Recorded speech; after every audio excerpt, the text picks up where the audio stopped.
अनपढ़ बहू जिसने पूरे परिवार की किस्मत बदल दी। सास ने पूरे गांव के सामने बहू का मजाक उड़ाते हुए कहा, तू अनपढ़ है, तेरे बस की कुछ नहीं। लेकिन उसी अनपढ़ बहू ने एक दिन ऐसा काम किया कि पूरा पूरा गांव उसके सम्मान में खड़ा हो गया। साल 1993 की बात है। उत्तर प्रदेश के छोटे से गांव में रहने वाली गीता की शादी किसान रमेश से हुई। गीता बचपन में ही स्कूल जाना चाहती थी, लेकिन गरीबी के कारण पढ़ नहीं पाई। वह अपना नाम भी मुश्किल से लिख पाती थी।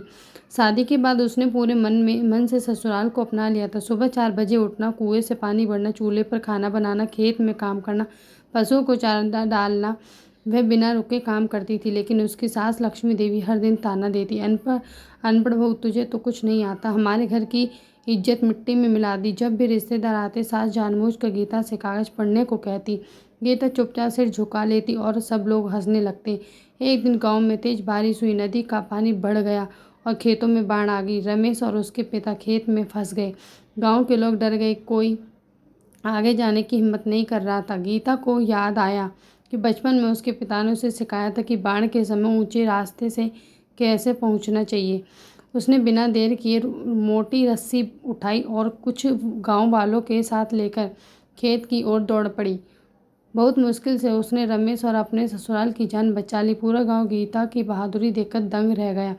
घर लौटते ही सास की आंखों से आंसू निकल पड़े। उन्होंने गीता का हाथ पकड़कर कहा, मुझे भी तुझे अनपढ़ कहकर रोज अपमानित करती रही, लेकिन आज समझ आया कि किताबों से बड़ा इंसान का साहस और संस्कार होता है। गीता मुस्कुराई और बोली, माँ जी, मैं अनपढ़ जरूर हूँ, लेकिन अब मैं चाहती हूँ कि इस गांव की कोई भी बेटी अनपढ़ ना रहे। इसके बाद गीता ने गांव की महिलाओं के साथ मिलकर रात की पढ़ाई शुरू की। धीरे धीरे उसने खुद भी पढ़ना लिखना सीख लिया और कई महिलाओं को भी साक्षर बना दिया।